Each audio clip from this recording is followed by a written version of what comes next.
Итак, с 13 главы 1 стиха. «Всякая душа да будет покорна высшим властям, ибо нет власти не от Бога, существующие же власти от Бога установлены». Вот. Итак, поговорив достаточно о взаимоотношениях между христианами в христианском обществе, апостол Павел начинает говорить о поведении христиан как членов общества.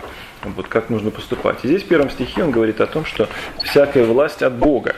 Вот. В общем, это место часто толковалось неправильно, как будто бы апостол Павел вот такой, как бы, началоугодник, вот, так сказать, нужно покоряться любой власти, потому что любой начальник от Бога. Нет, конечно, апостол Павел здесь не об этом говорит. Во-первых, он начал говорить об этом потому, чтобы подавить распространившуюся молву, будто бы апостол не извергает общественные порядки. Вот. И он здесь говорит о том, что нет, христиане – это члены общества, они не бунтовщики, это во-первых. А во-вторых, он ведь не говорит о том, что всякий, кто у власти от Бога. Нет, он говорит, что сама по себе власть, сам себе институт власти, институт подчинения и повиновения установлен от Бога. Что в мире нет равенства, то в мире всегда есть какая-то иерархическая структура. И что вот сама идея иерархии, она от Бога. Об этом говорит апостол Павел здесь, во-первых.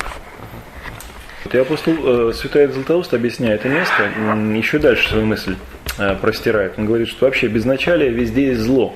Именно с этой мыслью пресечь такое зло Господь установил иерархию. Причем эта иерархия видна не только, скажем, среди начальников и подчиненных, но и между, скажем, мужем и женой, между отцом и сыном, между старцем и юношей, между учителем и учеником. Более того, она видна и в природном мире, например, у пчел, у журавлей, как он пишет, даже у рыб. Вот всегда есть какой-то предводитель. Вот. Что же касается сказать, доброй власти и злой власти, потому что вопрос тоже здесь часто возникал, ну, скажем, безбожная власть, вот она от Бога или не от Бога, то блаженный Феодорит говорит так: вот, если благоволит Бог к нам, то дает нам добрых начальников, почитающих справедливость. Вот, но чтобы вразумить погрешающих, то пускай Бог начальствует и злым начальником. Так что так или иначе вот это попущение даже злого начальства происходит от Бога. Вот, то есть апостол Павел не говорит о том, что они сами по себе хороши, эти люди, вот, скажем, злодеи на престоле. Вот, но что вот эта власть, она так или иначе от Бога, она попущена Богом. Посему противящиеся власти противятся Божию установлению, а противящие сами навлекут на себя осуждение. Ибо начальствующие страшны не для добрых дел, но и для злых. Хочешь ли не бояться власти? Делай добро и получишь похвалу от нее. Ибо начальник есть Божий слуга, тебе на добро. Если же делаешь зло, бойся, ибо он не напрасно носит меч. Он Божий слуга, отмститель в наказании делающему злое. И потому надо повиноваться не только из страха наказания, но и по совести. 2-5 стихи.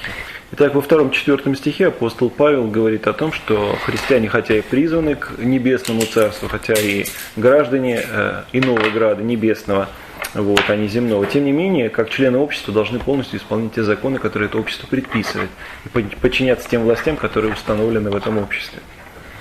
Более того, да, в 5 стихе апостол Павел говорит, что не только по страху наказания, вот, но и по совести нужно повиноваться властям.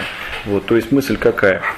Что если христианин осознает, что вот само вот это устроение общества, это от Бога дано, то христианин должен жить так, чтобы не только, так сказать, по страху выполнять те или иные наказания, но понимать, что, как говорит Иоанн Златоуст, тысячами выгод государство обязано своим правительством. Вот, как он пишет, как скоро упразднить начальство, все рассыплется, не стоят ни города, ни селения, ни дома, ни торжища, никакое другое заведение. Напротив, все испровергнется от того, что сильнейшие поглотят слабейших. Вот это очень важная мысль. То есть та идея начальства, то вот поддержание порядка, которое существует, оно как бы не призвано рай на земле устроить. Апостол Павел об этом и не пишет, но о том, чтобы поддержать тот порядок, который вот предохраняет мир от попадания в ад. Потому что любой безначалие, любой бунт, вот мы из истории знаем, насколько это страшная вещь. Каким бы ни было плохим начальство, вот, но революция, война и анархия это гораздо хуже. Поэтому апостол здесь призывает повиноваться не только из-за страха наказания, но и по совести, что, поскольку христиане понимают, насколько ценно государство, идея государства.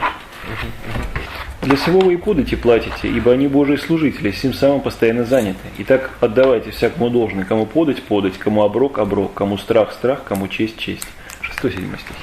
Вот. Ну, эти стихи достаточно ясны. Здесь говорится о том, что христианин должен быть хорошим налогоплательщиком. То есть, если взыскиваются налоги, какие-то подати, то христианин должен их уплачивать.